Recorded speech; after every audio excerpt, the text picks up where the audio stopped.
दोस्तों आज हम मेरा टाइम वेस्ट किए शुरू करेंगे। आइए देखते हैं क्या होता है। तो दोस्तों आप सभी देख सकते हैं कि हमने दर्पण चित्र बना दिया है। इसमें बोर्ड पे आप क्या करेंगे, इसमें हम प्रकाश किरण गुजारेंगे। तो प्रकाश के दोस्तों सबसे पहले आता है कि मुख अक्ष के समांतर। आपका पहला प्रश्न यही पड़ेगा दोस्तों कि मुख अक्ष के समांतर मुख अक्ष के समांतर जाने वाले प्रकाश के दोस्तों कहाँ से होकर जाएंगी। हमेशा दोस्तों मुख्य अक्ष ये हुआ हमारा एक्स वाई, ये हमारा मुख्य अक्ष हुआ। इसके इस मुख्य अक्ष के समांतर आने वाली प्रकाश किरणें हमेशा मुख्य फोकस से होकर जाएंगी दोस्तों, हमेशा जिंदगी भर। आप जब भी प्रकाश गुजारोगे दोस्तों, तो हमेशा जब आप दर्पण के मुख्य अक्ष के समांतर प्रकाश किरणें गुजारोगे तो वह हमेशा मुख्य फोकस से होकर जाएगी। कहाँ से जाएगी दोस्तों? हमेशा मुख्य फोकस से जाएगी। अगर आप दर्पण के सामने ऐसे प्रकाश किरण मुख्य अक्ष के समांतर गुजारते हैं तो ये देखो, ये दो रेखा हमारी ऐसे से दिख रही है, ये मुख्य अक्ष के समांतर तो है। तो मुख्य अक्ष के समांतर आने वाली प्रकाश किरणें हमेशा फोकस से होकर जाती है दोस्तों। इसकी परिभाषा क्या हो जाएगी कि अगर कोई आपसे पूछ लेगा कि मुख्य फोकस से होकर जाने वाली प्रकाश किरणें कहाँ से होकर जाती हैं, तो आप क्या बताओगे कि मुख्य फोकस से होकर जाने वाले प्रकाश किरणें परावर्तन के पश्चात मुख्य फोकस से होकर चली जाती है। मतलब मुख्य अक्ष के समांतर आएंगे तो मुख्य अक्ष के फोकस हो जाएंगे। अब क्या कहता है, अब इसी प्रकार दोस्तों अवतल ये वाले दर्पण में होगा, एक दर्पण ये हो गया, ये वाला अवतल हो गया दोस्तों, ये वाला उत्तर हो जाएगा। अब उत्तर में आ जाएगा, उत्तर में इसी तरीके से प्रकाश जाएगी दोस्तों। हमेशा प्रकाश इसी तरफ जाएगी, हमेशा प्रकाश दाईं ओर से डाली जाती है। किसी तरफ से? दाईं ओर से हमेशा प्रकाश किरण डाली जाती है। तो इस तरफ से आई प्रकाश किरण, अब इसमें भी दोस्तों इससे प्रकाश जाएंगी, तो इसमें भी मुख्य अक्ष के समांतर आएंगी। लेकिन दोस्तों हम क्या कर देंगे, इसमें तो परावर्तन के पश्चात ऐसे लौट गई। अब यहाँ पर कलई की यहाँ पर प्रकाश उस पर नहीं जाएगा, प्रकाश ऐसे भाग जाएगी। ऐसे भागने के बाद प्रकाश किरण ऐसे भागने के बाद घर चली जाएगी। अब दोस्तों क्या करेंगे, इससे थोड़ा थोड़ा ऐसे आभास करा देंगे, मतलब फोकस पे ऐसे ऐसे थोड़ा थोड़ा आभासी रूप से आएंगे। तो हम दोस्तों हम अनुभव कर सकते हैं, तो ताकि इसको हम आंख से देख नहीं सकते। अगर उस तरफ पेंट हुआ है तो प्रकाश किरण इधर नहीं जा पाएंगी ना पूर्ण रूप से, तो प्रकाश किरण ऐसे आएंगी, ऊपर की ओर भाग जाएगी। लेकिन हम इसको आभासी किरण से ऐसे मिला दे रहे हैं ताकि हमें पता चल जाए कि हमेशा दोस्तों मुख्य अक्ष के समांतर आने वाली प्रकाश किरणें मुख्य अक्ष के समांतर आने वाले प्रकाश किरणें मुख्य फोकस से हमेशा जाती।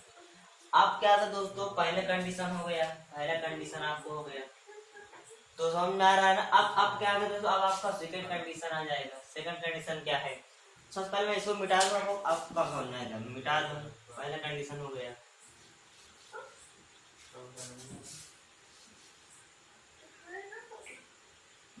अब दूसरा कंडीशन क्या होगा दोस्तों, दूसरा कंडीशन होगा आपका इसी प्रकार दोस्तों। दूसरा कंडीशन होगा, हमने पहले मुख्य फोकस से वो गुजारा था, मुख्य समांतर गुजारा था, तो मुख्य फोकस से हो जाएंगी।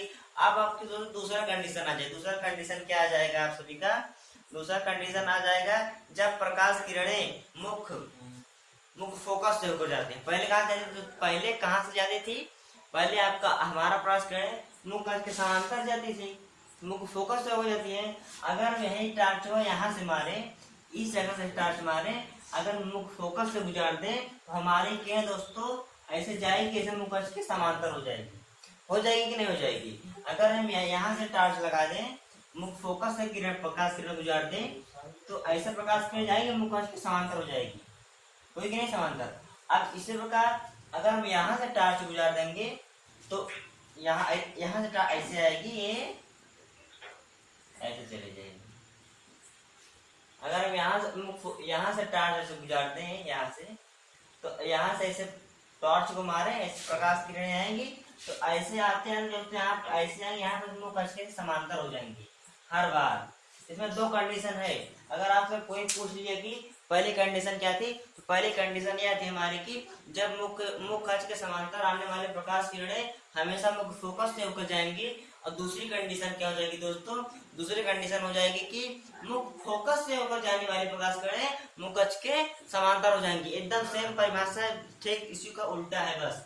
कि अगर जब मुख अक्ष के समांतर जाएंगे तो फोकस से हो जाएगी, अब फोकस से डाल तो मुख अक्ष के समांतर हो जाएगी। दोस्तों यही इसी प्रकार ठीक इसी प्रकार इसमें भी होता है, यही नियम दोस्तों इसमें दिखाता है। अगर ऐसे ये मुख यहाँ से अगर टॉर्च ऐसे मारोगे यहाँ जाएगा नहीं, ऐसे समांतर हो जाएगा,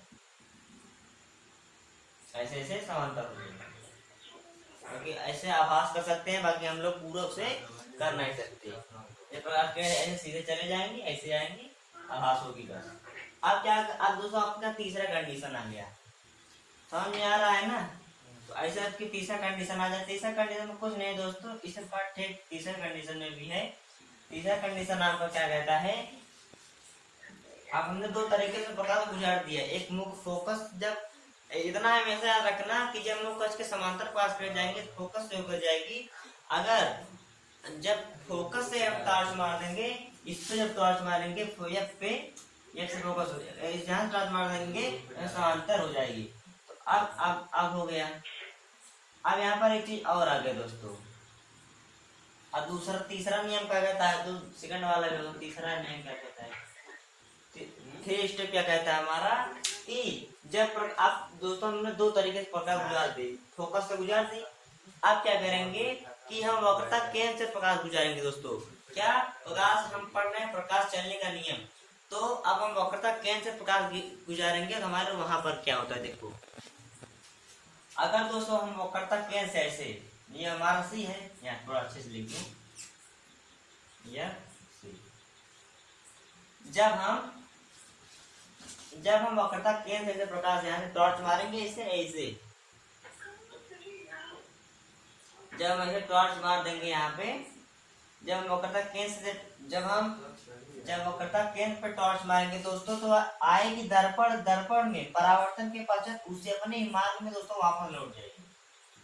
प्रकाश किरण हमने यहाँ से मारा, यहाँ से हमने ऐसे टॉर्च मारा, ऐसे आया और यहाँ दर्पण पे टकराए, परावर्तन के पश्चात उसी माध्यम में वापस लौट जाएगी। जो ये होता है वक्रता केंद्र, वह उसी माध्यम में वापस लौट जाती है। इससे प्रकार दोस्तों इसमें भी होगा। इसमें क्या होगा, अगर यहाँ से आप ऐसे प्रकाश किरण ऐसे डालने के बाद क्या आएगी, ऐसे आभासी रूप से ऐसे यहाँ पर आएगी,